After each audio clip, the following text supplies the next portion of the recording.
कुछ अंतर्राष्ट्रीय एजेंसियां दुनिया कैसे देखती है उसके बारे में बात कर लेते हैं, क्योंकि डोनाल्ड ट्रंप खुद भी कह रहे हैं कि डेड इकोनॉमी है। तो क्या है आंकड़े, आइए दिखाते हैं हम आपको, और क्या अलग अलग एजेंसीज और किस तरह से वो भारत की अर्थव्यवस्था को आंकती हैं।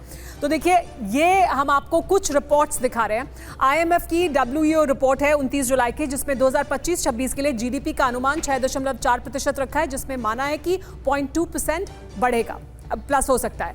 वर्ल्ड बैंक की अप्रैल 2025 की रिपोर्ट है, जिसमें उसने माना कि भारत दुनिया की सबसे तेजी से बढ़ती और बड़ी अर्थव्यवस्था बना रहेगा।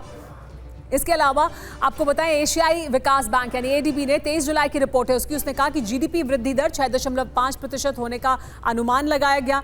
भारत की अर्थव्यवस्था को लेकर मूडीज ने मई 2025 की रिपोर्ट में 2026 में अनुमानित GDP को 6.5% माना कि इसके आसपास रहेगी। S&P ग्लोबल रेटिंग्स में जून 2025 की रिपोर्ट में 25-26 में GDP अनुमान 6.5% था, यानी भारत की GDP करीब 4.19 ट्रिलियन तक पहुंचेगी, ये अनुमान है। तो ऐसी तमाम एजेंसीज हैं जो ये मानती हैं कि भारत की अर्थव्यवस्था तेजी से बढ़ रही है, एक बड़ी और मजबूत अर्थव्यवस्था है। अजय जी, तमाम और सवाल हो सकते हैं जो पूछे जा सकते हैं, और बेहतर कैसे हो सकता है, रोजगार और कैसे मिल सकता है, और कैसी जो अर्थव्यवस्था की चुनौतियां हैं उनका हम सामना करेंगे। और देश में तमाम चुनौतियां हैं, लेकिन ये भी पक्ष है, भारत एक बढ़ती हुई अर्थव्यवस्था है और मजबूत दिख रही है अभी भी। नहीं, अगर डिमोनेटाइजेशन, अनप्लान लॉकडाउन, अगर ये अपने दोस्तों को धंधा देना और पूरी तरह से क्रोनी कैपिटलिज्म के लिए, तो ये 9% तक हमारी अर्थव्यवस्था पहुंच सकती थी। दूसरी बात है कि यार सुमेरा जी, बांग्लादेश के जो पर कैपिटा हमसे ज्यादा है। हम बार बार यही कहते हैं कि अगर मुकेश अंबानी जो है संपत्ति 100 गुना बढ़ गया तो उससे देश को ज्यादा फायदा नहीं होता है। ये जो बेरोजगारी और इस देश में वर्तमान अर्थव्यवस्था है वो कुछ चंद मित्रों के लिए है, और इनको लगता है कि हम गलत बोल रहे हैं। और सबसे इंपॉर्टेंट लेकिन अभी तो देखिए अजय जी, हम तमाम और मुद्दों पे बात कर सकते हैं। अभी हम डोनाल्ड ट्रंप और जो उन्होंने टैरिफ लगाया और भारत की अमेरिका के साथ जो दोस्ती है, जो संबंध है, उस पर चर्चा कर रहे हैं। तो अगर हम उस तरफ रहेंगे तो चर्चा डिरेल नहीं होगी। ये तमाम मुद्दे हैं जो आप समय समय पर उठाते रहे हैं, उठाते रहेंगे, लेकिन अगर हम इधर रहें तो ज्यादा बेहतर होगा। जी नहीं, तो अभी ज्ञान प्रकाश जी ने ठीक कहा, जैसे तैयारी, ठीक है, आप बोलते कि 2 दिन की तैयारी नहीं हो सकती। RCEP एक साउथ ईस्ट एशिया के साथ, ठीक है सर, नहीं एक मिनट, RCEP का एग्रीमेंट आपने नहीं किया, 5 साल से उसको पेंडिंग रखे थे। करण इस पर कुछ काउंटर देना चाहते हैं अजय जी, उनका काउंटर ले लेते हैं। जी करण। नहीं, अजय जी ने कुछ सवाल अच्छे पूछे हैं, पर जरा इनको संदर्भ में समझना होगा। इन्होंने पर कैपिटा इनकम को बात बनाई, बिल्कुल होनी चाहिए पर कैपिटा इनकम ज्यादा, पर क्या सिर्फ पर कैपिटा इनकम एक दायरा हो सकता है? लग्जमबर्ग की सबसे ज्यादा है पर कैपिटा इनकम, तो क्या वो US से बड़ा देश हो जाता है? सिर्फ पर कैपिटा इनकम नहीं हो सकती, हमारी पॉपुलेशन भी ज्यादा है। दूसरी बात, ये बड़े आसानी से बोल देते हैं बिहार में इतनी है। अरे आज से 15 साल पहले कितनी थी? 10 गुना बढ़ी है 15 साल के अंदर। 25 करोड़ लोग मल्टी डायमेंशनल पॉवर्टी से बाहर आए हैं। तो ये तो आपको भी सोचना चाहिए कि इतने सालों की हुकूमत में आपने किस हाल में इकोनॉमी को छोड़ा था। और अनएम्प्लॉयमेंट की जहां बात है, पीरियोडिक लेबर फोर्स सर्वे के हिसाब से 3.1% है अनएम्प्लॉयमेंट रेट। मैं करण आपको आज 2.1% है रिटेल इन्फ्लेशन। ठीक है करण, आपने जवाब दे दिया, लेकिन हम कोशिश करते हैं कि हम मुद्दे पर रहें, टॉपिक पर रहते हैं और वापस आते हैं टैरिफ पर, डोनाल्ड ट्रंप ने जो कहा है उस पर, और डोनाल्ड ट्रंप और अमेरिका के साथ भारत के जो संबंध है उस मुद्दे पर वापस आते हैं, और डोनाल्ड ट्रंप के एक नेता के तौर पर जो उनका व्यवहार है उस पर भी। प्रदीप जी, डोनाल्ड ट्रंप इस वक्त कई अहम डील कर चुके हैं।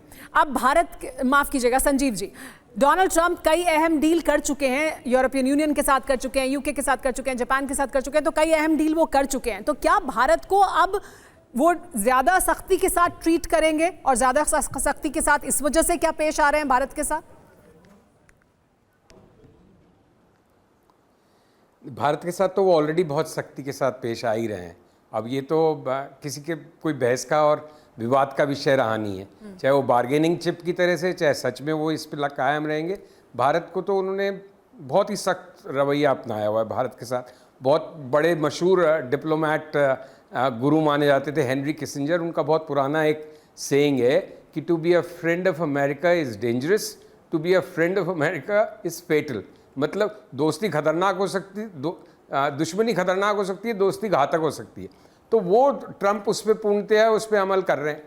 और एक चीज़ और, आपके सवाल, जापान और इंग्लैंड के साथ सबसे अच्छी शर्तों पे ट्रेड डील हुई है, क्योंकि वो सच में अमेरिका के बहुत पुराने डिपेंडेबल टाइम टेस्टेड अलाइज हैं। जापान द्वितीय विश्व युद्ध के साथ, और इंग्लैंड तो कई सदियों से, कई शताब्दियों से है, मतलब 200-400 साल से, तो उनके साथ बेस्ट डील्स हुई हैं। ईयू के साथ भी अभी कोई मेरे साथी पैनलिस्ट डेटा दे रहे थे, ईयू के साथ भी जो समझौता हुआ है 15% पर हुआ है जी। और $750 अरब डॉलर, 600 and 750 बिलियन डॉलर्स की शर्तें रखी गई हैं इन्वेस्टमेंट और उस तरह के कमिटमेंट्स की।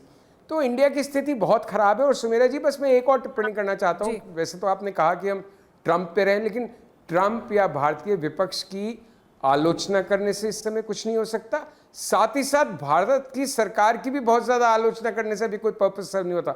हमारा कॉमन एनिमी है, और विपक्ष को हमें ब्लेम नहीं करना चाहिए। जब आप विपक्ष, राहुल गांधी सबको संसद में खड़े होकर सरकार कहती है ये पाकिस्तानी है, पाकिस्तान का पक्ष रखते हैं, तो फिर वो अगर वो डेड इकोनॉमी को डेड इकोनॉमी कह रहे हैं, और इंडियन इकोनॉमी स्लोइंग डाउन है, पिछले 4 क्वार्टर से लगातार स्लो डाउन हो रही है, और वो कई उसके संकेत दिख रहे हैं बड़े स्पष्ट। अर्निंग्स देख लीजिए आप कंपनीज की, स्टॉक मार्केट की परफॉर्मेंस देख लीजिए, इकोनॉमिक इंडिकेटर्स देख लीजिए, तो हम कोई बहुत अच्छी पोजीशन में नहीं है। डेफिनेटली 5th लार्जेस्ट या 4th लार्जेस्ट इकोनॉमी है, वो उसके साइज की वजह से। पर कैपिटा वाली बात बिल्कुल सही है आलोक कुमार जी की, बहुत ही शोचनीय स्थिति है। अगर हम टॉप ब्रैकेट को 1-2% को हटा दें तो हम कहाँ नजर आएंगे मालूम भी नहीं पड़ेगा। ठीक है, बट अभी कॉमन एनिमी सबका ट्रंप होना चाहिए, हमारे टारगेट पे ट्रंप होने चाहिए, और हम इस सिचुएशन से कैसे निकलें और एक बेटर ट्रेड डील सैल्वेज करें, उसको निकाल के लाएं, वो हमारा एक कॉमन गोल होना चाहिए, मिला जुला लक्ष्य होना चाहिए। लक्ष्य होना चाहिए। ट्रंप को कोसने का कोई लाभ नहीं है यहाँ के चैनल्स पे।